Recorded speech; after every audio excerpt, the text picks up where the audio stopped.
नमस्कार मित्रों, आपका हार्दिक स्वागत करता हूं आज बातों बातों में कार्यक्रम के अंतर्गत। आज हमारे मेहमान देश के सुप्रसिद्ध चित्रकार श्री मनीष पुष्कले जी हैं। वे भोपाल के रहने वाले हैं मुख्य रूप से, और उनकी एक यात्रा, पूरी सृजनात्मक यात्रा जो भोपाल से दिल्ली गई और दिल्ली से फिर दुनिया के अनेक देशों में। तो कला के आयामों में जिस तरह से बहुत सूक्ष्म आवेगों को, बहुत अपनी स्मृतियों के साथ जुड़े हुए अनुभवों को उन्होंने अपनी कला में साझा किया, प्रस्तुत किया, और बहुत गहन संवेदना के साथ उसको जिस तरह से प्रस्तुत किया कला में, उनका बहुत नाम हुआ, देश ने जाना, दुनिया ने जाना। और सबसे बड़ी बात यह कि भोपाल को बड़ा गर्व होता है उनके इस यश से, इस इन उपलब्धियों से, और लगातार उनके काम करके। मैं देख रहा हूँ यहाँ बहुत सारे हमारे मित्र जो उनके भी चाहने वाले हैं, और मेरे भी हम मित्र हैं सब। वसंत भार्गव जी, कामना भाभी जी आई हैं, लोकेश हैं, रजनीश जी हैं, सनी हैं। मैं सभी का हार्दिक स्वागत करता हूं। और मनीष भाई जो है वो लगभग 6:35 पर आएंगे, ऐसा हमारी उनकी बात हो चुकी है। मैंने कहा तब तक मैं एक भूमिका बना के रखता हूं आपके आगमन के पहले की, आपका स्वागत करने की। और आप सब जो आते जा रहे हैं, मैं उनका अभिनंदन भी करता जा रहा हूँ, क्योंकि आप सबकी वजह से ही बातों बातों में कार्यक्रम को इतनी निरंतरता मिल पाई है, और लगातार 55-56 दिन हम इस बातचीत को जारी रख सके हैं। पूनम जी, आपको नमस्कार, आपका स्वागत है। प्रेम सिंह सिकरवार, आर्टिस्ट नीलेश, अनोखी लाल बिले, हमारे दोस्त सुंदरलाल मालवी जी, आप सभी का स्वागत है।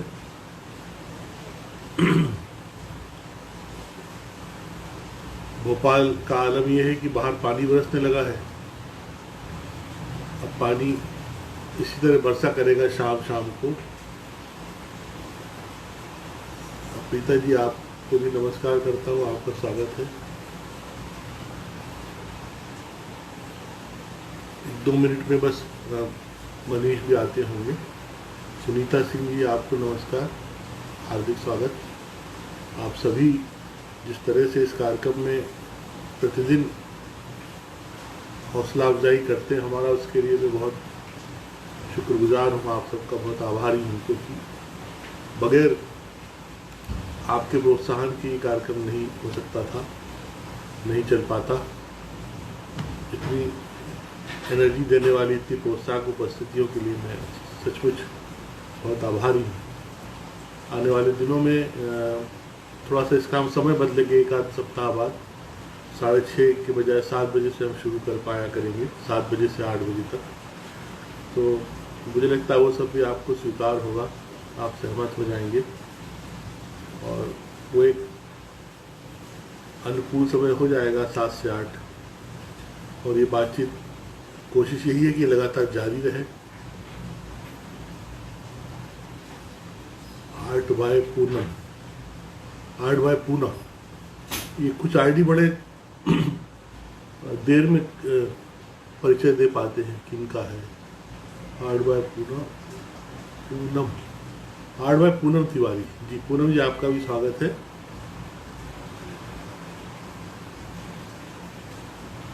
मनीष भाई आ गए हैं, तो बिना देर किए मैं उनको जोड़ लेता हूँ, उनका स्वागत करता हूँ।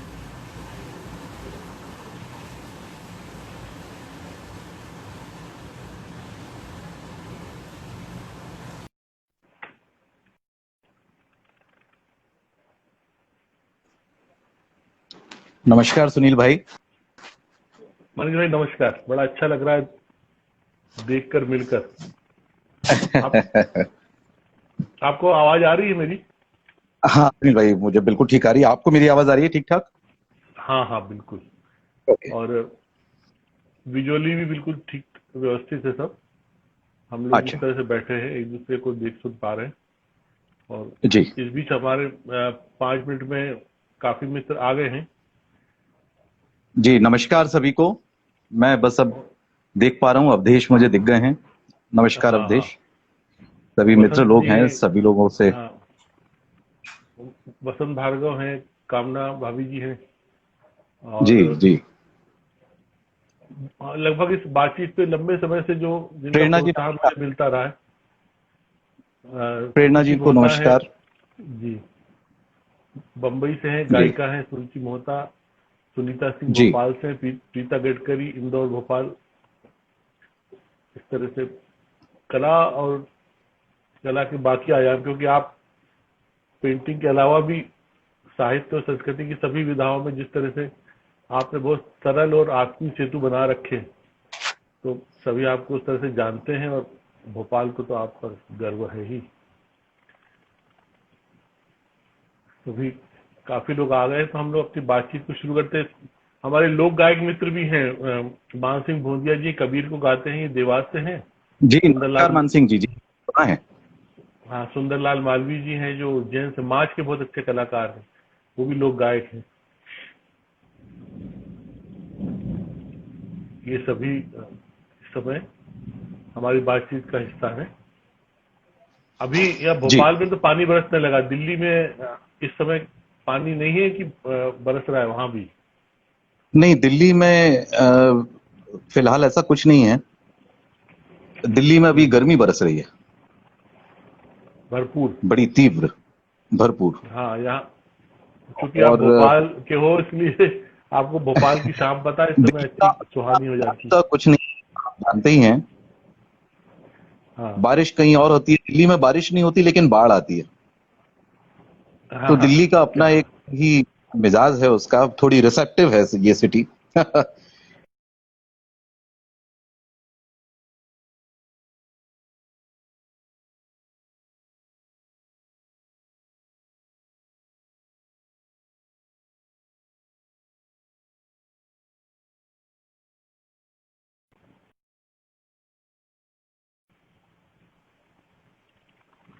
जी। अभी ये लाइट कुछ चली गई। विघ्न आया था। अच्छा। अभी यहाँ लाइट चली गई, लेकिन फिर वो वाईफाई से मैंने उसको उस पे ले लिया है, जो जी इंटरनेट जी की जी सिम में जो सुविधा है। जी जी।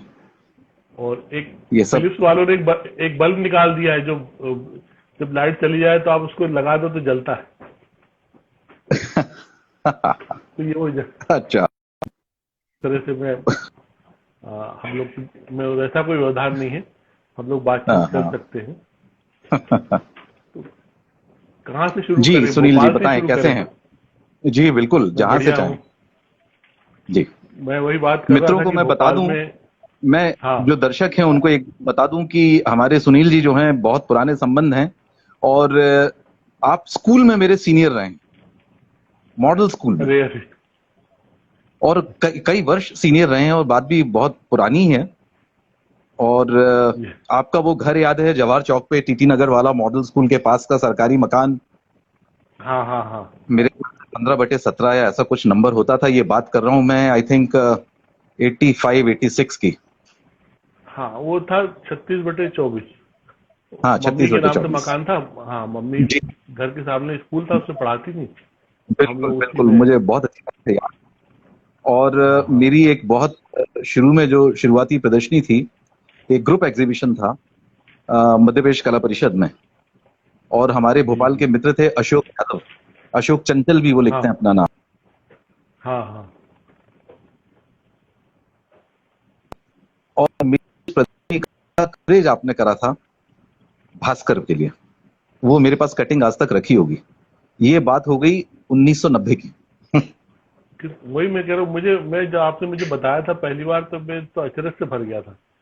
और जी मैं यहाँ यहाँ पर बैठे बैठे आपको राष्ट्रीय और अंतर्राष्ट्रीय होते देखता हूँ, और फिर मैं ये सोचता हूँ कि ये मुझे जानेंगे पहचानेंगे कि नहीं, क्या होगा क्या नहीं होगा। पर एक दिन जब आपने फोन करके मुझसे बात किया और भोपाल में आके रविंद्र भवन के अफसर रेस्टोरेंट में मिले, तो आपने पूरा दिल खोल के रख दिया, तो मैं तो उसके बाद अभिभूत हाँ। होके रह गया। अरे नहीं सुनील जी, भोपाल को भूल नहीं सकते और भोपाल वालों को भी भूल नहीं सकते। कैसे भूले, मैं दूर हुआ नहीं वहां से। दिल्ली में जरूर 25 साल हो गए, लेकिन दिल्ली का हो नहीं पाया। और भोपाल से छूटे 25 साल हो गए और भोपाल छूट नहीं पाया। कैसे छूटेगा? इम्पॉसिबल। सही बात है ये। बल्कि बड़ी मेहनत से एक ऐसा समय आ गया, मैं लगभग 48वां साल चल रहा है मेरे जीवन का, और ये जी 24वां साल चल रहा है दिल्ली का। तो जी जी 24 साल भोपाल के और 24 साल दिल्ली के। तो दरअसल ठीक उस सम पे हूं मैं, कह सकता हूं कि ना यहाँ का बचा ना वहां का बचा। क्या बात है, कमाल है। लेकिन दो स्थान के ये है कि समय कट। भोपाल खुश रहता है, बहुत गदगद रहता है आपके, आपने जिस तरह से कला का विस्तार किया, और भोपाल को जिन जिन प्रतिभाओं पे समय समय पे गर्व होता रहा है, तो उस तरह से बड़ा अच्छा महसूस करते हो, सुख महसूस करते हैं आपके। सुनील जी, ये तो इसे मैं अपना सौभाग्य मानता हूं कि भोपाल मेरी जन्मभूमि है, क्योंकि अगर मैं भोपाल में नहीं जन्मा होता तो संभवतः वैसी चीजें नहीं होती मेरे जीवन में जैसी हो पाई, या कुछ और गति होती जिसकी कल्पना करना तो फिलहाल संभव नहीं है। और जी जी लेकिन भोपाल का तो मैं ऋणी हूँ, भोपाल की समाज का भी ऋणी हूँ। और मेरे माता पिता तो भोपाल में रहते हैं, मैं दिल्ली में रहता हूँ। वहां पे मेरे जान पहचान के ही लोग हैं जो कभी वक्त मौके पे जरूरत पड़ने पे उनका ध्यान रखते हैं। तो भोपाल का समाज अलग है, भोपाल की आत्मीयता की बात अलग है। भोपाल बहुत बड़ा शहर, ये दिल्ली राजधानी जरूर है लेकिन बहुत हाँ, छोटा है। कोई क्या बात कंपैरिजन नहीं भोपाल से।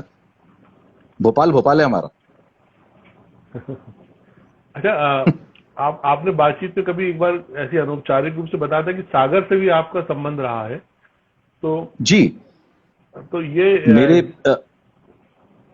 हाँ, जी, तो सागर से ऐसे संबंध है कि मेरी माँ सागर से हैं, हाँ हाँ हाँ, और मेरे पिता सागर के पास एक गांव है उसका नाम है निवार। जी जी तो वो दमोह और छतरपुर और ये पूरा बेल्ट है, तो एक तरीके से बुंदेलखंड से पक्का बुंदेलखंडी हूं मैं उस पॉइंट ऑफ व्यू से। हाँ हाँ हाँ, तो इस तरीके से सागर से संबंध है। मेरे नाना सागर में रहे तो मेरा बहुत ननिहाल में आना जाना रहा, हाँ, और अभी भी सागर से मेरा संपर्क बहुत ही जीवंत है, पूरे बुंदेलखंड से, पूरे मध्य प्रदेश से। बट हाँ, सागर एक केंद्र में है आत्मा के। हाँ, क्योंकि जी, वो मातृभूमि से जुड़ा हुआ है बिल्कुल बिल्कुल बिल्कुल उस तरह। तो ये बिल्कुल। भोपाल में जो आपकी एक शुरुआत है, मैं वही पढ़ रहा था कि यहाँ पर आने के बाद जिस तरह से आपने आरंभ में चित्रांकन शुरू किया, पेंटिंग बनाना शुरू की, तो एक जगह मैंने पढ़ा था कि आप जो हमारी आध्यात्मिक चेतना है, पौराणिक जो अभिप्राय है, उनसे आप बहुत प्रभावित रहे हैं। इसकी क्या वजह रही? सुनील जी, हम सब किसी ना किसी चीज से प्रभावित होते ही होते हैं, और ये बड़ा स्वाभाविक सी बात है कि जब आप एक विधिवत शिक्षा पद्धति से नहीं गुजरते हैं जी तो जी फिर आपके भटकने के तरीके दूसरे हो जाते हैं। भटकना तो शिक्षा पद्धति में भी गुजरनी है उससे। तो क्योंकि मैं एक फॉर्मल आर्ट एजुकेशन से गुजरा नहीं, तो मुझे बहुत सारी चीजें जो है, हर चीज में संभावना दिखती थी। मुझे याद है आपको वो भोपाल का टाइम जब गणेश जी की झांकी लगती है और दुर्गा जी की झांकी लगती है, और हाँ, वो बिल्कुल। हमारे मोहल्ले में भी लगती थी, और अशोक यादव जिनकी मैं बात कर रहा हूँ वो खुद भी बनाते थे वहां पे। हाँ श्रीकांत हाँ, यमले होते थे, बनाते थे, श्रीखंड और मैं देखता था हर बिल्कुल। चीज में संभावना दिखती थी। फिर उसके हाँ, बाद लगा कि इसमें कुछ हो सकता है, देखें। तो वो जो कहावत है ना, छहते ही उपजे जग संसारा, बिना छुए नहीं उपजता। सही तो बात छूना है। तो पड़ता ही है। लेकिन सारा हर जग की हर चीज आपके लिए नहीं है, और ना ही आप हर चीज को छू सकते हैं। लेकिन आप प्रभावित तो होते हैं बहुत चीजों से, उसी का हिस्सा था। अभी भी हूं मैं, ये नहीं कहता कि मैं माइथोलॉजी से और जो हमारा जो पूर्वी जो उदाहरण हैं उनसे मैं मुक्त हो गया। मैं मुक्त होना भी नहीं चाहता। अब मैं दरअसल किसी चीज से मुक्त नहीं होना चाहता। क्या बात है, ये एक बड़ी बात है। जबकि जबकि पूरा जो शिक्षा पद्धति है, आध्यात्मिक शिक्षा पद्धति है, हाँ, और जो विचार की बड़ी आवाजें हैं, वो एक बार आपको आकृष्ट करती हैं, आपको मतलब आपको ये दिशा देती हैं और ये बताती हैं कि पूर्व में ऐसा हुआ है कि मुक्ति ही सबसे बड़ी चीज है। मैं मुक्त नहीं सही होना बात। चाहता फिलहाल। मैं अभी जिस उम्र के जिस मोड़ पे हूं और अनुभव के जिस मोड़ पे हूं और अपने मानस के जिस अवस्थान में हूं मैं, यहाँ पे मैं नहीं कहता कि मुझे मुक्त होना है। आज से 30 साल बाद मेरा वक्तव्य बदल जाए तो कोई बात नहीं, बदलने का नाम मनुष्य है। सही बात। ये बहुत गहरे अनुभव से जुड़ी बातें हैं जो आप कह रहे हो। अरे जो अभी तक है उसको नहीं समझ पाए और मुक्ति की बात कर लें, बिल्कुल सही नहीं। बात। समझ तो अभी लें। कल हाँ, कभी कल ही जैन दादा ने, जैन देशमुख जी ने फेसबुक पे लिखा था कि मुक्ति का मार्ग किसी को पता है। एक वाक्य का कोटेशन था, तो मैं भी सोच में पड़ गया था कि ये सब क्यों लिखना हाँ, तो वो चाहते हैं जिसको सब। पता है ना, वो उसी को पता है। उसके पते, उसके मार्ग पे हम नहीं चल सकते, हमें अपना मार्ग खोजना पड़ेगा और वो उसका प्रयास कर रहे हैं। किसी के बताए सुझाए नहीं हो सकती है मुक्ति। नहीं हो सकता। उसके लिए बहुत जीना पड़ेगा, और तभी और उसका ये अर्थ भी बताने वाला निकल कोई नहीं पाएगा। होता, और ये बताने वाला कोई नहीं होता कि किसी दूसरे के मार्ग पे मत चलो। ये आपको आपका विवेक ही बताता है कि अपना मार्ग खोजो। बहुत अच्छी बात। खोज रहे हैं, मिला तो मिला, नहीं मिला तो कोई बात नहीं। पृथ्वी पर बहुत सारे जीवन व्यर्थ होते हैं, एक और हो जाएगा, उसकी बात नहीं है। लेकिन जब तक जीवन है, अर्थ को खोजते रहेंगे। ये बहुत सही बात है। कई बार इंसान को लगता है बहुत सारी चीजों में, अलग अलग स्थितियों में आदमी कैसे सरवाइव करता है, जीता है। बहुत सारा कई बार लगता है कि रास्ता बंद हुआ चला जा रहा है, लगता है कि कुछ नहीं है, दीवार खड़ी हो गई है। लेकिन फिर दीवार के पार भी कुछ होता है। बस वो बिल्कुल। आप, या तो आप उसको तोड़ लो, या उससे के ऊपर से कूद जाओ, या नीचे से निकल जाओ, जो भी आपकी क्षमता हो। उसके ऊपर कूदो, उसको तोड़ो नहीं, कुछ भी मत करो, उसको देख तो लो।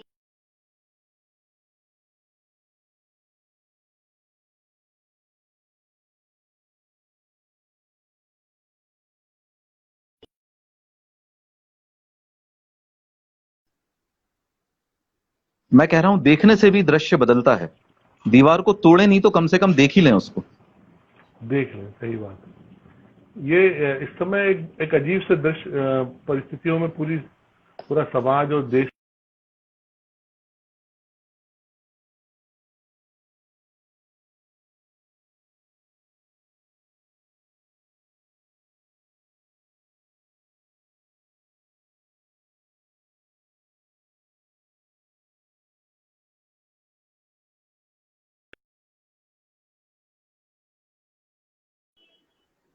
बीच में नेटवर्क ठहर गया था, तो मैंने भी बोलना रोक दिया था, जी, क्योंकि वो बात नहीं तो अधूरी रह जाती।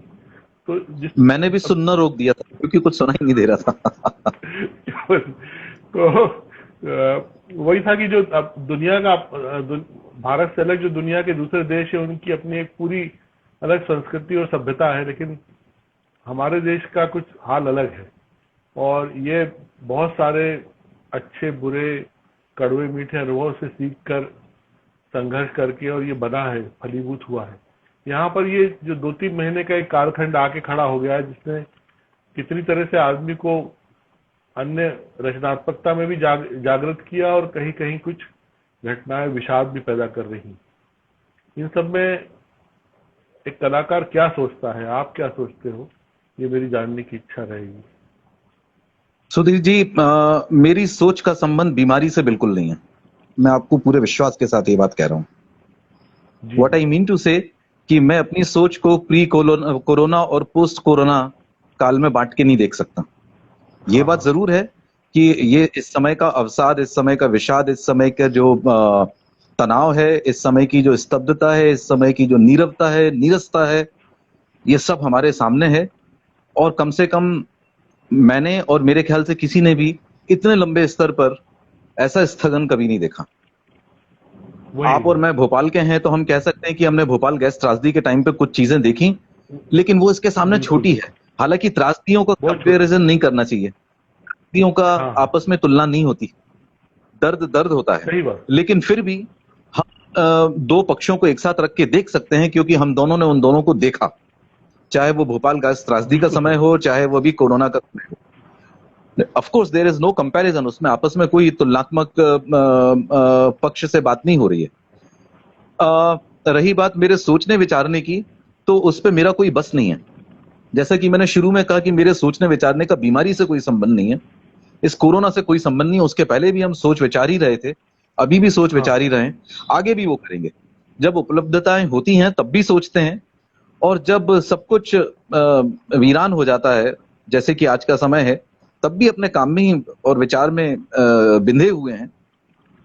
और ठीक है, अपनी जगह समाज को देख रहे हैं किस तरीके से चीजें बदल रही हैं, संबंध बदल रहे हैं, हाँ स्वतंत्रता के अर्थ बदल रहे हैं, सार्थकता के अर्थ बदल रहे हैं, मुक्ति के अर्थ बदल रहे हैं, बंधन के अर्थ बदल रहे हैं। तो ये बदलाव का समय है। वैसे बदलाव का समय हर बार था। कोरोना काल जो है, ये जो टाइम है, ये एक तरीके का एक ऐसा है, जब आप क्रोनोलॉजिकली एक समय को एक पट्टी के रूप में देखेंगे तो ये हाईलाइटेड टाइम है। हाँ जैसे हम मार्कर से हाईलाइट कर देते हैं तो उतनी चीज उतने समय के लिए ज्यादा दिखती है, ये लगभग हाँ, वैसा है। उभर के आया। हाँ, उभर के दिखाई देती है। मेरी मेरी मेरी जो तात्कालिकता है सुनील जी, वो थोड़ी शिथिल किस्म की है। हाँ मैं एकदम से किसी चीज पे तत्काल रूप से रिएक्ट करना अब ठीक नहीं समझता, जी। सिवाय प्रेम में। प्रेम में हाँ। तात्कालिकता बड़ी काम की चीज। प्रेम के अलावा बाकी जीवन के अन्य पक्षों में अब मैं उसको थोड़ा सा रोकता हूं। मैं एकदम से रिएक्ट नहीं करना चाहता। मैं अब कोरोना पे इसलिए नहीं कहना चाहता कि देख लिया और अब मैंने सब जज्ब कर लिया और अब मैं सब कह सकता हूं ना। मुझे अपने दर्द के अलावा बाहर सड़क पे जो अन्य लोगों के जो दर्द हैं, मुझे दरअसल नहीं पता। मैं तो लॉकडाउन में बंद था। हाँ, और जो मुझे पता है वो तो टेलीविजन के माध्यम से पता लगा है। इस मीडिया पे भरोसा करने का समय है ये नहीं। सही कह रहे हैं, बिल्कुल सही। तो एक्चुअली क्या बात की जाए इस पे कि लोग भूखे मर रहे हैं, मुझे दुख होता है। ऐसा कह के मुझे अच्छा नहीं लगता। हम अपमान कर रहे हैं उन लोगों का। हम नहीं समझ बात। सकते जो लोग उस दर्द को भोगते हैं। उस परिस्थिति के वही साक्षी हैं, वही उसको जी रहे हैं। सच में हम लोग क्या बात की जाए हाँ, उस पे? सच में बाकी शेष संसार तो आराम में है। और बिल्कुल। और एक तरफ ये बड़ा संवाद निकला कि बड़ा अच्छा समय है, और देखिए सारे काम कर डाले और बड़ा शांति का समय है, काम करने का बहुत अच्छा समय है। मैंने तो कुछ अतिरिक्त काम नहीं करा इस समय में। हाँ, मैं जो करता था मैं वही कर रहा हूं, लेकिन विषाद फिर भी इस समय का अधिक है। ये मेरे लिए आनंद का समय तो बिल्कुल भी नहीं है। मैं वही आपसे लगभग कहना भी चाह रहा था। और उस तरह से हम लोग अपनी तरह समझे कि और भी हमारे मतलब आनंद के जो दूसरे साधन थे उससे भी आनंद नहीं हो रहा है, ऐसा कुछ टाइम है। जी बिल्कुल। दरअसल कई जब बार तक आप आनंद खोजेंगे कभी आनंद मिलेगा नहीं, और जब तक बाहर के साधनों में आनंद खोजेंगे कभी नहीं मिलेगा। अभी जितने साधन थे बाहरी, यानी बाहरी जितने साधन थे, एक्सटर्नल फैक्टर्स जो भी थे, वो सब जो है व्यर्थ हो गए। बिल्कुल भी। आप कितनी देर तक टीवी देखेंगे, कितनी देर तक आप फिल्म देखेंगे? आपको कुल मिला के अंततः अपने आंतरिक स्रोतों पे आना पड़ेगा। आपको एक गहरे अर्थ विमर्श पे उतरना पड़ेगा। उसके लिए एक समाज की जरूरत होती है, उसके लिए एक साथी की जरूरत होती है। वही बात। प्रेम की एक आवश्यकता होती है। मैं बोल रहा हूं, अगर आपके पास वो समाज और कोई साथी दोनों नहीं है, तो अकेलेपन में फिर आपको अतिरिक्त आवश्यकता आपकी स्वयं की होती है अर्थ में उतरने के लिए। ये सही खुद कह से रहे जुड़ने का समय एक अलग तरीके से था, लेकिन फिर भी मैं कहूंगा कि आनंद का समय नहीं है। मेरे लिए तो बिल्कुल नहीं था आनंद का समय। मैं अपने जीवन में इस समय को ऐसे याद नहीं रख सकता कि ये एक जीवन का अद्भुत समय था जिसमें बड़ा मजा आया। नो। बिल्कुल नहीं, बिल्कुल नहीं। और अगर आपसे इस समय में सुनील जी, तो मैं इसको इस समय की उपलब्धि नहीं मानूंगा। ये उपलब्धि नहीं है, ये मजबूरी है कि हमको ऐसे फोरम पे बैठ के बात करना पड़ रही है, क्योंकि हम मिल नहीं सकते। मिल नहीं सकते। मैं संचार माध्यम से और टेक्नोलॉजी के विरोध में नहीं हूं, इसका अपना एक महत्व है।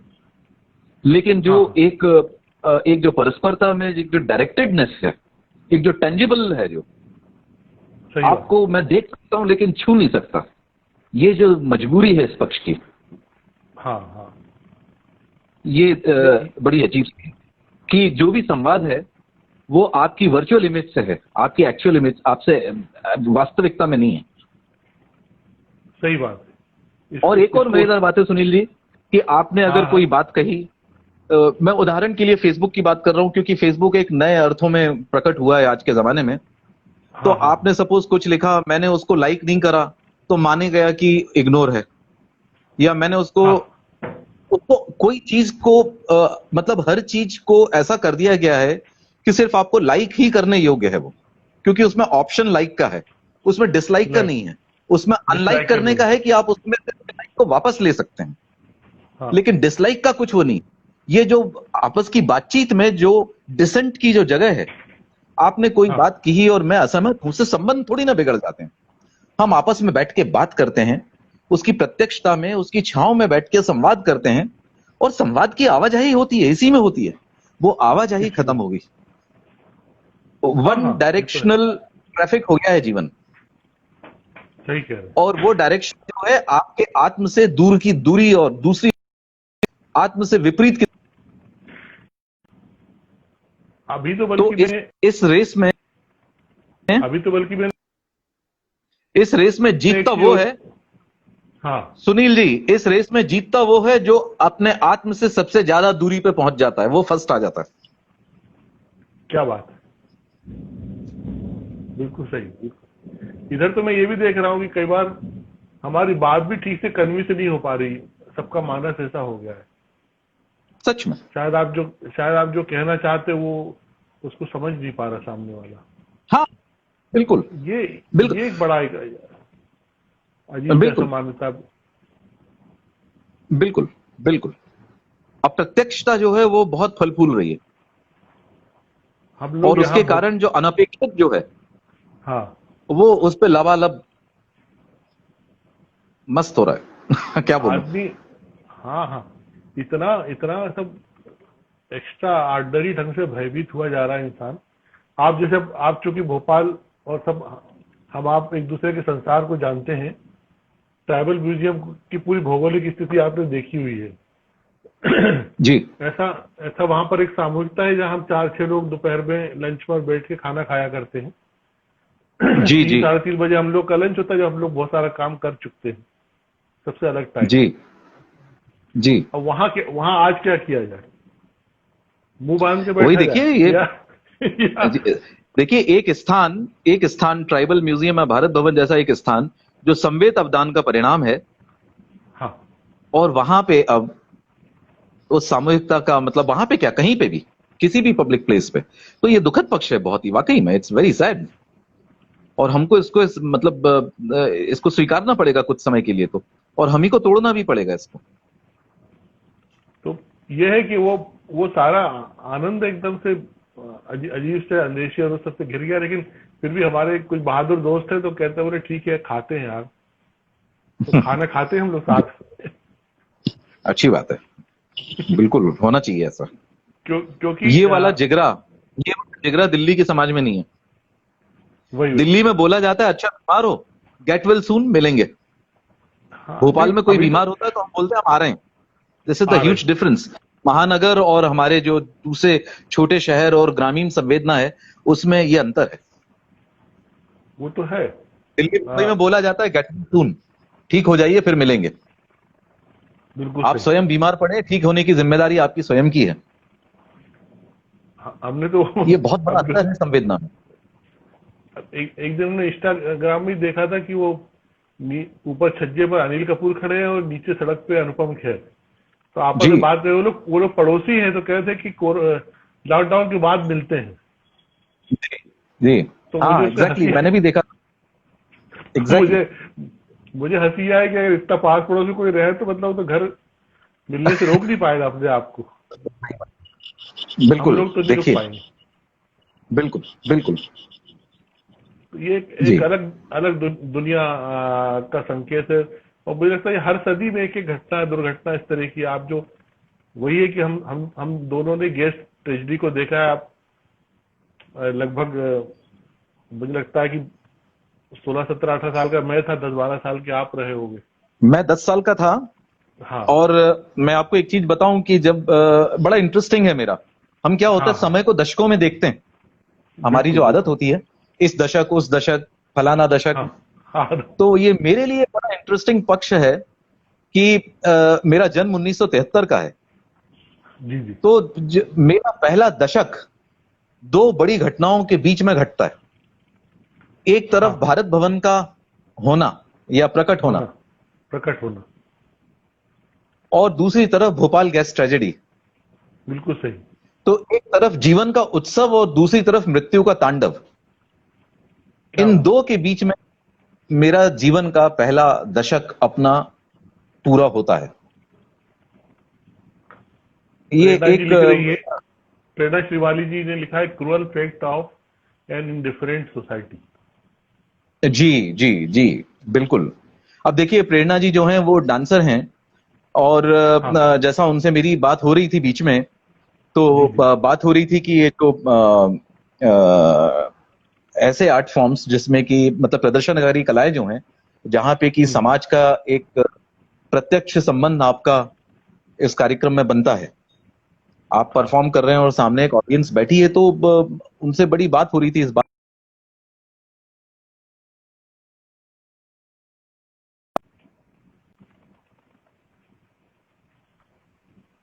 आप भी अभी वही बात कर रहे हैं, म्यूजियम का उदाहरण हाँ। देके। तो ये सचमुच एक कुछ ऐसे पक्ष हैं जिनके बारे में अभी हमको नहीं पता कि हम कैसे उनको डील करेंगे। हालत हालत यही है कि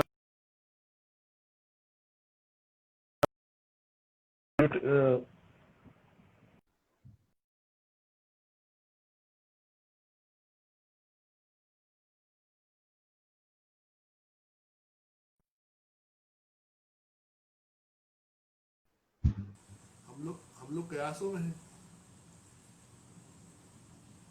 हेलो, तो आवाज आ रही sir? I can't hear you. मेरी आवाज नहीं आ रही?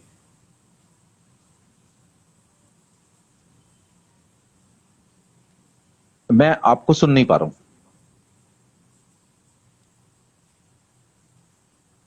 हेलो हेलो, अब आई सर? मैं आपको सुन नहीं पा रहा हूं।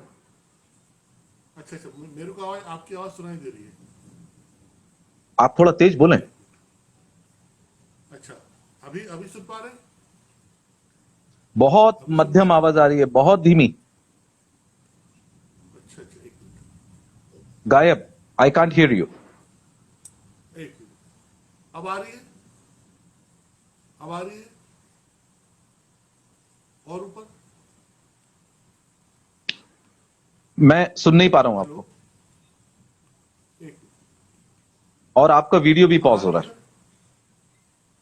अब आ रही है? सुधीर जी, हेलो हेलो, आपकी आवाज भयंकर धीरे आ रही है। एक मिनट। बोलें।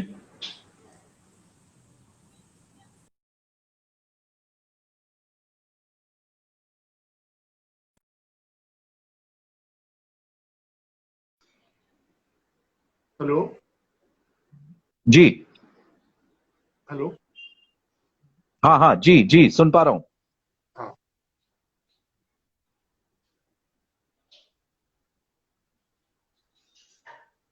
आपसे कहा जा रहा है ईयरफोन को फिर से कनेक्ट कीजिए, निकाल के एक बार। हाँ हाँ हाँ, मैं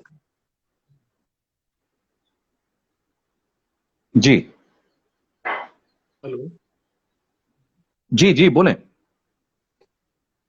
मैं जब तक वैसे भी बोलता रहता हूँ ताकि बात चलती रहेगी। जी, अब सुनाई दे रहा है मुझे।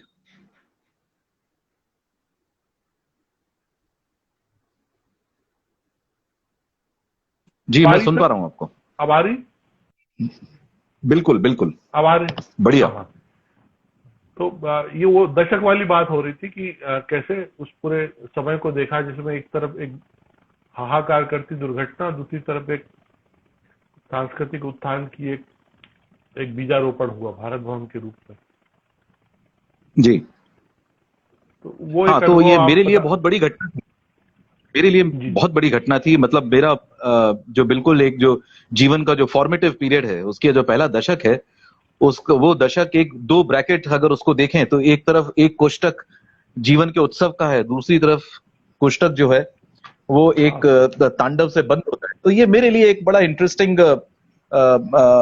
इंटरेस्टिंग इन द सेंस की बड़ा एक ना भूलने वाला ना संस्मरण भूलने है, वाला। जिसको मैं भूल नहीं सकता। और अब उस पहले दशक से मेरी दूरियां बढ़ती जा रही हैं वर्तमान में। हाँ भौतिक रूप से जब वो दूरियां बढ़ती हैं, पलट के देखता हूं तो मुझे उसके कई मायने दिखते हैं और उसमें छुपे हुए कई राज भी दिखते हैं, नियति के कई इशारे भी दिखते हैं। सही बात है। तो ये एक अजीब सी बात है कि ऐसा हुआ मेरे साथ। मैं उस और समय फिर उसके मुझे बाद याद है। हाँ, नहीं, और फिर उसके बाद जो भारत भवन का जो मेरे जीवन में जो रोल है वो तो आपको पता ही है, मैं उस पर कह रहा था, आप कुछ कह रहे हाँ, थे जी। बिल्कुल। मैं ये बस ये बताना चाह रहा था कि वो एक पूरा वातावरण था जिसमें एक दिन मैं अचानक से, मतलब मैंने लिखना पढ़ना नया नया शुरू किया था और मुझे एक असाइनमेंट मिल गया था नवभारत के लिए। रामलीला मेला रविंद्र भवन में हो रहा है, उसको कवर करना है और रात अगले जी दिन सुबह लिख कर देना है। तो अगले दिन सुबह तो जी। हाहाकार मचा था, मतलब 2 तारीख को ये घटना जब हो गई थी। तो हम्म, वो उसके बाद फिर हम लोग वही करते थे कि हम लोग सारे लड़के मोहल्ले से दूध और रोटियां इकट्ठा करके हमीदिया हॉस्पिटल जाते थे। वहां हम लोगों को कोई पूछने वाला नहीं था, हमारी रोटी को कोई देखने वाला नहीं था, लेकिन जो कुछ भी जी हमको लगता जी था कि यही कर सकते हैं। तो वो एक वो समय था। जी जी जी ये जी था जी। भोपाल भोपाल भारत भवन ने आपकी चेतना में और ये सृजनात्मक जो आयाम में विस्तार हुआ, इसमें बहुत असर डाला। आप ही बता सब रहे थे। बिल्कुल बिल्कुल, सब कुछ वहीं से हुआ। भारत भवन नहीं है तो मैं कुछ भी नहीं हूँ। भारत भवन और को हटा के मैं अपने आप को देखता हूँ तो मैं पाता हूँ कि कुछ है ही नहीं।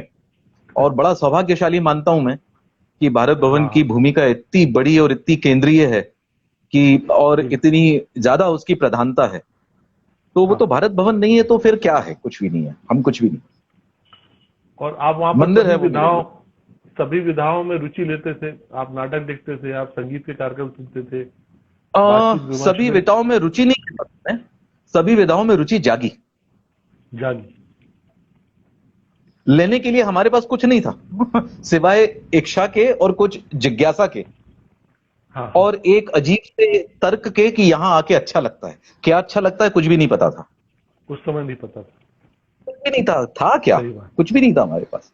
ये तो भारत भवन से ही अपने आप अंदर ही कुछ ऐसी कोपलें फूटी होंगी, वहां के माहौल से, वहां की हवा से, वहां के लोग से, समाज से, वहां के संवाद से, वहां के मौन से, वो सीढ़ियों से, वो रूपंकर में आप जाते हैं तो वो पेंटिंग की एक महक है। मैं उस महक सही में बात। पागल हो जाता था। आप जब वो लाइब्रेरी में जाते थे तो वहां की किताब की जो महक है, मैं उसमें दीवाना हो जाता था। उसको ना हम बयां कर सकते हैं और ना उसको कहीं और दूसरी जगह पाने की ख्वाहिश है, क्योंकि वो हो नहीं सकता।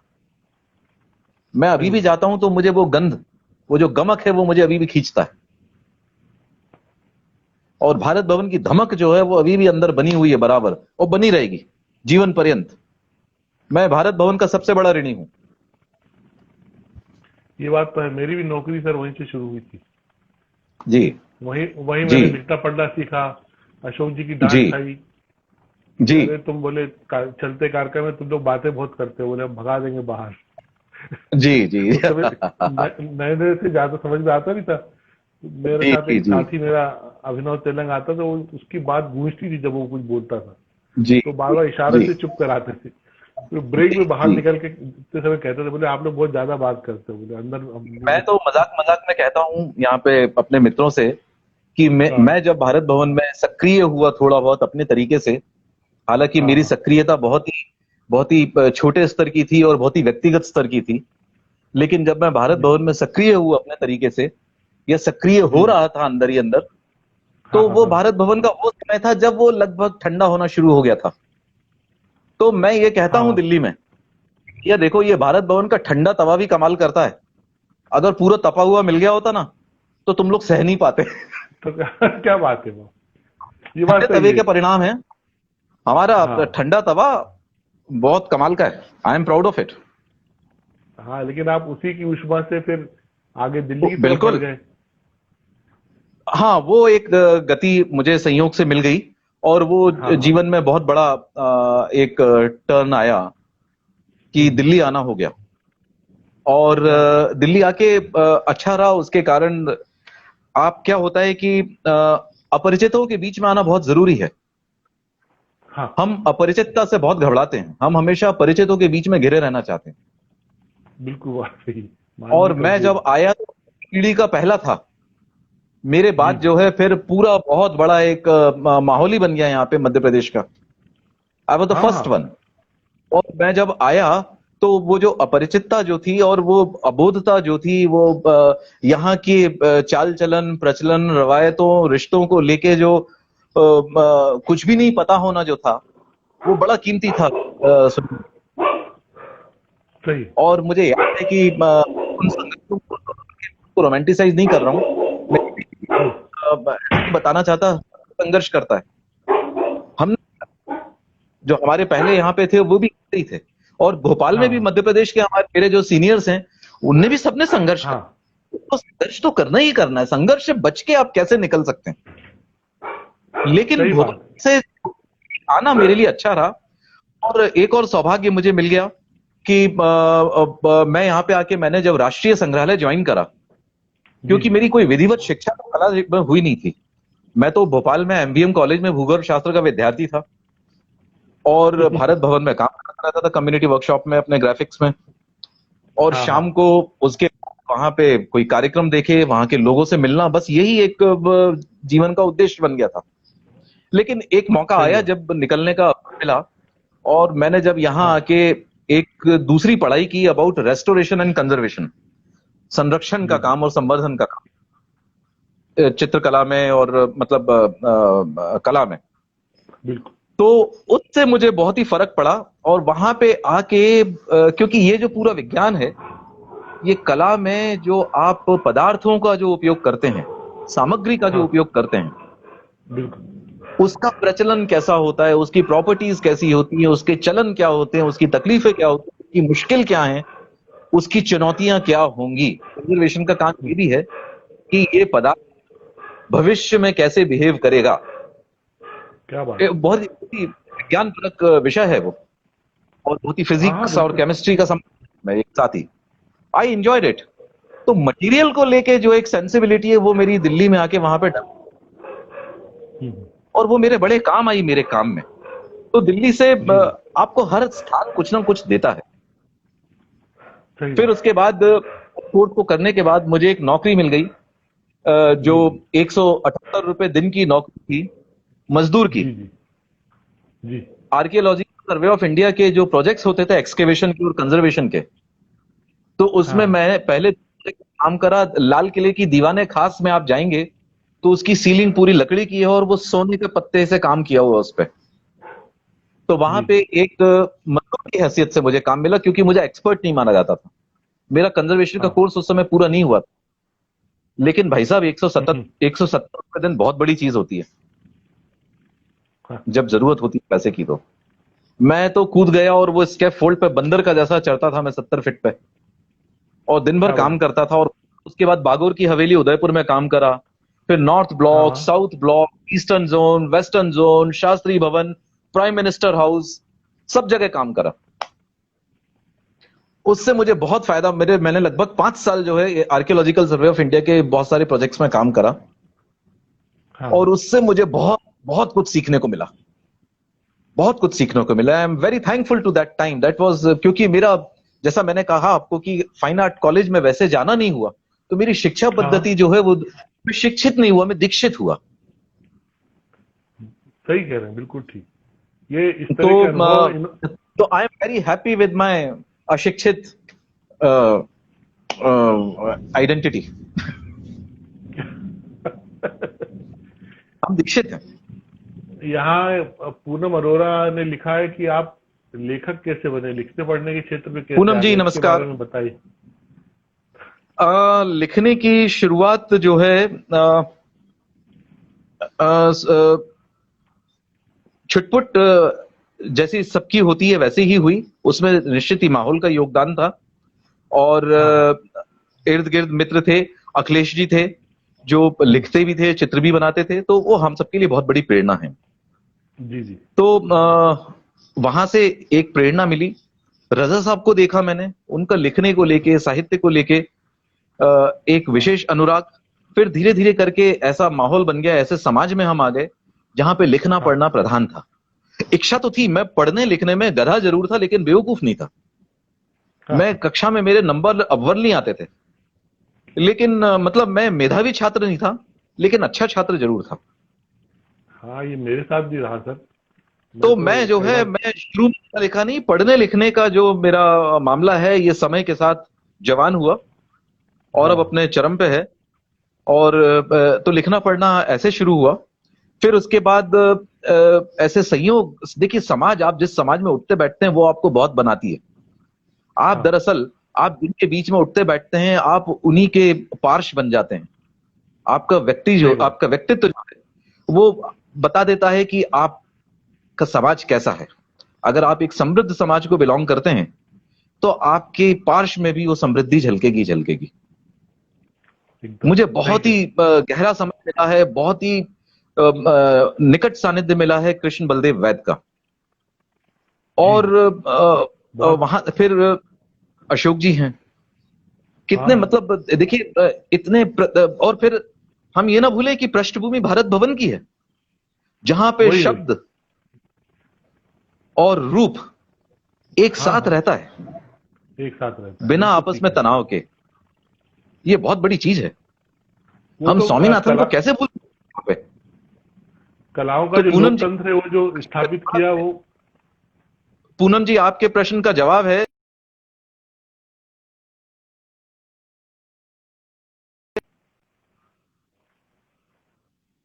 नाथन को जाता बिल्कुल सही। है। वे हमारे मसीहा हैं, वे हमारे ईश्वर हैं। वहीं से मुझे भी यही प्रेरणा मिली। मैं जैसे जाहिर है कि एक मान लीजिए एक माध्यम में काम करते हैं, एक विधा में कुछ कर रहे हैं, लेकिन मुझे हमेशा ये लगा है कि सभी विधाओं में आवाजाही होना चाहिए, बैठना चाहिए, धैर्य के साथ, जिज्ञासा के साथ। कुछ ना कुछ मिलेगा। बिल्कुल बिल्कुल बिल्कुल बिल्कुल। वो संसद देखिए, वो बहुत इंपॉर्टेंट है। आप एक दूसरे कलाओं के बीच में जो संवाद है, और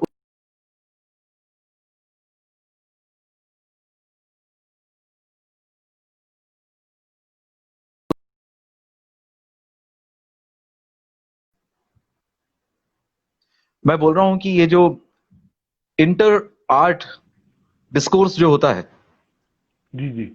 ये बहुत इंपॉर्टेंट है। इससे बड़ा सही परिष्कार बात। जरूर मिलता है, ये मैं मानता हूं। सही है। ये तो है। लेकिन जी। अच्छा, ये इन सब के साथ लिखते पढ़ते आपने कविताएं भी लिखी, आपने कुछ कला के से संबंधित जरूरी विषयों पर नहीं नहीं बहुत सुनील जी, इमोशनली। मैंने कविता नहीं लिखी। मैं कविता नहीं लिखी मैंने।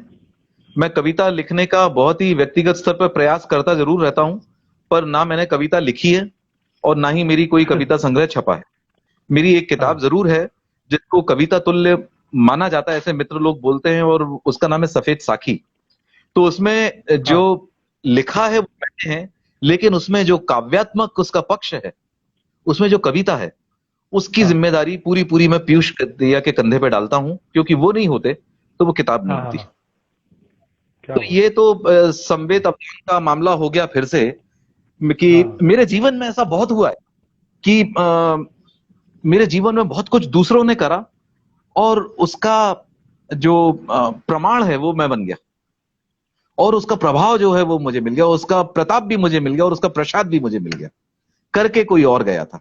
मैं तो दरअसल दूसरों के किए हुए का परिणाम हूं। ये तो इतने होता है सारे इसको। लोगों ने मिलकर मुझे बनाया। असल में ये बहुत सच्चा किस्म का स्वीकार है, जो आमतौर पर आदमी करता नहीं है। सब लोग आप जिस खुले दिल से और जिस सच्चाई से इन सब चीजों को स्वीकार करते हैं और साझा करते हैं, ये एक बड़ी बात है। नहीं तो कितने सारी उपलब्धियां इंसान के जीवन में आती है, कैसे कैसे आती है, कौन उसके पीछे प्रेरणा होता है, कहाँ लोग बताना चाहते हैं। उनको लगता है लेकिन कि लेकिन मतलब। सुनील जी, हमारे समय का दुर्भाग्य यह है कि हम एक साधारण बात को बड़ी बात माननी पड़ती है हमको। ये तो साधारण बात है। हमको तो ये स्वीकार करना ही चाहिए और मानना ही चाहिए कि हम दूसरों से बनते हैं। हाँ। देखिए ना, अभी आज के समय में जब आप अकेले हैं तो कितने परेशान हो गए खुद से।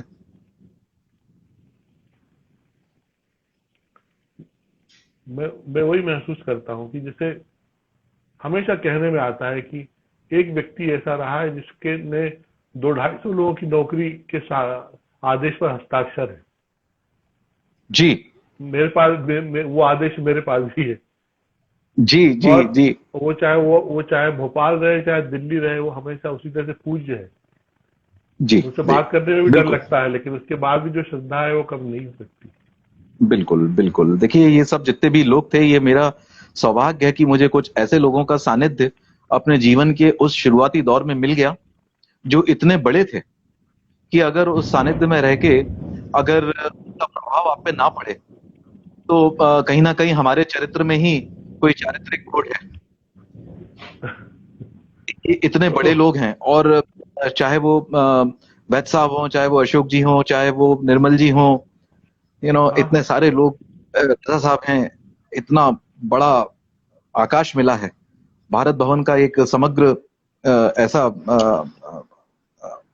स्थान मिला। तो ये इतनी बड़ी शुरुआत आसान सौभाग्य मानता हूं मैं इसको अपना। है ये पूरी। और खासतौर से जो आपने जैसे रजा साहब का बताया, फिर बाद में अब आप उनके संस्थान के लिए इतने सारे कामों से जुड़े भी हो। एक पेरिस पेरिस तक की पूरी यात्रा, और फिर उनके बहुत सारे आयाम। आपने तो उनको बिल्कुल आखिरी समय तक काम करते हुए देखा।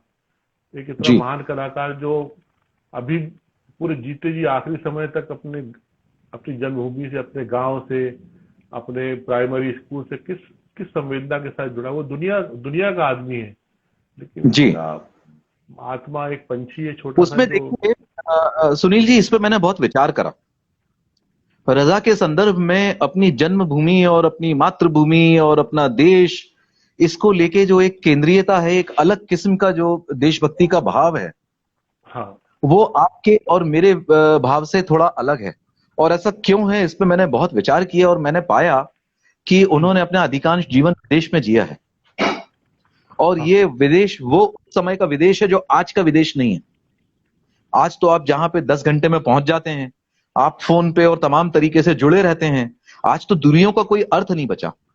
आप सही बात। 1951 के उस समय की बात कीजिए, 1950 से उस समय की, जब देश आजाद हुआ है, नई नई एनर्जी हाँ है सब लोगों में, और एक आदमी मंडला, मध्य प्रदेश, दमोह जैसे छोटे तकैया जैसे गांव से उठ के बंबई और मंडला और नागपुर से होता हुआ पेरिस जैसी जगह पे चला जाता है।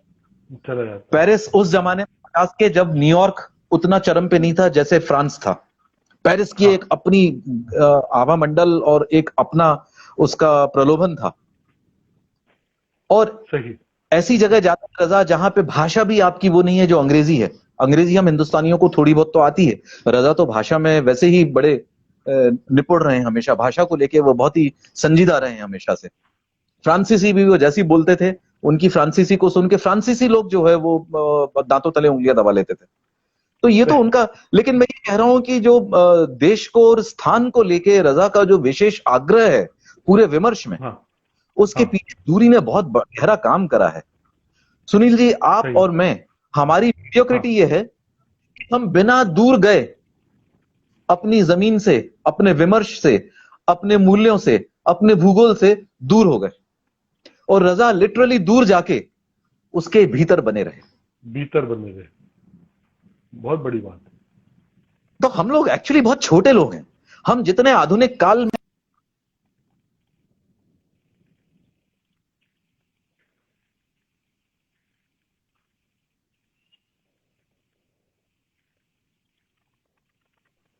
अगर कोई चीज जो सबसे ज्यादा विकसित हुई है तकनीक के साथ, जी। मैं बोल रहा हूं अगर कोई चीज जो सबसे ज्यादा विकसित हुई है तकनीक के साथ इस आधुनिक काल में, तो वो हमारा हाँ हाँ, बौनापन भी है, बिल्कुल सही कह रहे।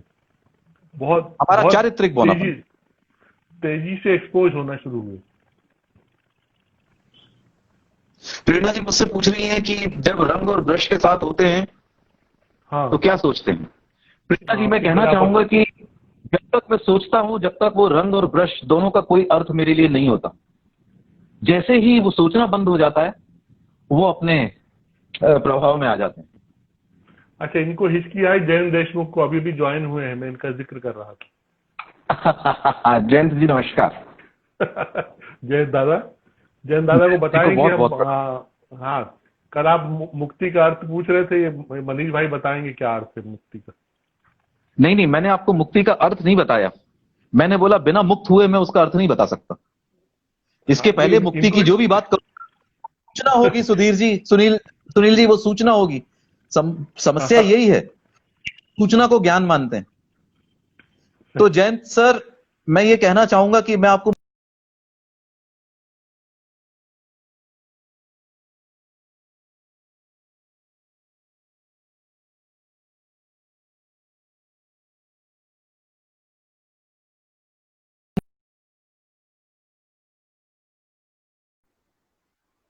सुनील जी, देखिए ये नेटवर्क जो है आज ये हाँ ये नेटवर्किंग हमेशा दुश्मन है मुझसे। सही मैं बात है। जब भी नेटवर्किंग के संदर्भ में मेरा नाम आता है तो वो हमेशा धोखा देता है, इसलिए मेरी नेटवर्किंग बहुत खराब है, क्योंकि नेटवर्क ही खराब रहता है मेरा। आप देखिए ना, अब ये हमारे पास लगभग 4-5 मिनट का समय है अभी। जी तो ये जैन जैन दादा पर भी हम लोग बहुत गर्व करते हैं। ये भी उसी स्थान जी से जहां से आप चल के दिल्ली और दुनिया में चले गए, ये बंबई जाके दुनिया के हो गए, कितने बड़े बड़े काम कर जी दिए। जी और बहुत प्राउड होता है कि जैन देशमुख जी जी को ही इस बिल्कुल बात का श्रेय है कि वो मध्य प्रदेश में बड़े बड़े निर्देशक फिल्में बनाने आने लगे। बिल्कुल बिल्कुल बिल्कुल। मुझे याद है जब जैन जी बंबई शिफ्ट हुए थे हाँ और मैं भारत भवन में मेरा आगमन और भोपाल से जयंत जी का प्रस्थान लगभग एक साथ की घटना है। अच्छा अच्छा, तो क्या बात। उनके बारे में मुझे याद है, कैंटीन में चाहे जब चर्चा होती रहती थी, और जयंत जी तो उन पे हम सबको गर्व है। उन्होंने जो अपना स्थान बनाया है और उनके कारण मध्य प्रदेश का जो नाम हुआ है, ये बहुत बड़ी हाँ बात है। हाँ, मध्य प्रदेश को बहुत सारे डायमेंशन है उसमें। बहुत सारे बिल्कुल कलाकारों को अवसर मिले, बहुत उस पर फिर आप रोजगार भी जोड़ो, मौके जोड़ो, रचनात्मक विस्तार के जी मौके जोड़ो, ये सब। जी जी इधर बिल्कुल हम बिल्कुल। मध्य एक वो प्रदेश अपना कमाल की जगह ये बात तो है ना, उसका नाम ही है मध्य प्रदेश, वो मध्य में ही रहेगा। मध्य में ही रहेगा हमेशा। थोड़ा मध्यम होता रहता है, लेकिन उसकी मध्यमाएं जो हैं उनमें कमाल है। कमाल है। और यह भी है कि जो मध्य प्रदेश से आप सब लोग जहां जहां जिन अच्छी अच्छी जगहों पे मध्य प्रदेश को गौरवान्वित कर रहे हैं अपने काम से, अपने सृजन से, क्रिएशन से, वो एक बड़ा गर्व करने लायक जज्बा है हम सब के लिए। हम लोग बड़ो मुग्ध होते रहते हैं देखकर। मैं यही सुनील जी, सोच वो रहा था कि अपने भोपाल और मध्य प्रदेश की आबो हवा में कुछ है ऐसा चमत्कार कि अगर नालायक पैदा करेगा तो वो भी अव्वल दर्जे के हैं, और गुणी पैदा करें तो वो भी अव्वल दर्जे के हैं। मीडियोकर कुछ भी नहीं है। कहाँ कहाँ पेरिस, लंदन, म्यूनिख, कहाँ कहाँ आपकी एग्जीबिशन, आपकी पेंटिंग संग्रहित है। और भी मैं कुछ देश अगर नहीं बोल पा रहा हूँ तो आप मुझे बताइए, सबको बताइए। नहीं नहीं, मैं स्थानों के नाम गिनाने का बिल्कुल भी ना अवसर है और ना ये कोई वो मेलबोर्न। है। लेकिन सुनील जी, एक चीज कहूंगा मैं, जो सबसे इंपॉर्टेंट बात है कि देखिए, हाँ आप और मैं बैठ के बात कर रहे हैं और बीच में इतने सारे मित्र हमको सुन रहे हैं, सिर्फ इसलिए जी कि जी। हम सबके बीच में कहीं ना कहीं कला है।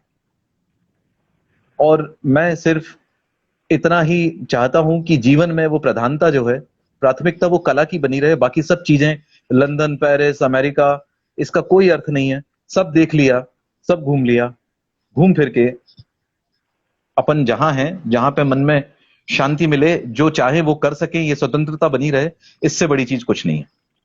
और एक सार्थक समाज के बीच में हम बने रहें, कुछ सार्थक बिल्कुल। मित्रताएं हो सकें, जिनसे सार्थक संवाद हो सके, सार्थक जीवन बना रहे, बस ये इंपॉर्टेंट है। ये एक दुनिया बहुत बहुत छोटी हो गई। लंदन, हाँ न्यूयॉर्क, इन सब दूरियों का कोई मतलब बचा नहीं, सब देख लिया, सब घूम लिया। मैं बड़ा घुमक्कड़ आदमी हूं। मेरा एक स्टूडियो है रानीखेत में, मैं चाहे जब पहाड़ों पे भाग जाता हूं। अब मैं अपना देश घूमना चाहता हूं, मैं सच में, बड़ी गहरी इच्छा है मेरी कि देश में रानीखेत। जाऊं, देश। रानीखेत में मेरा आना पेंडिंग ही है, पता नहीं कब से।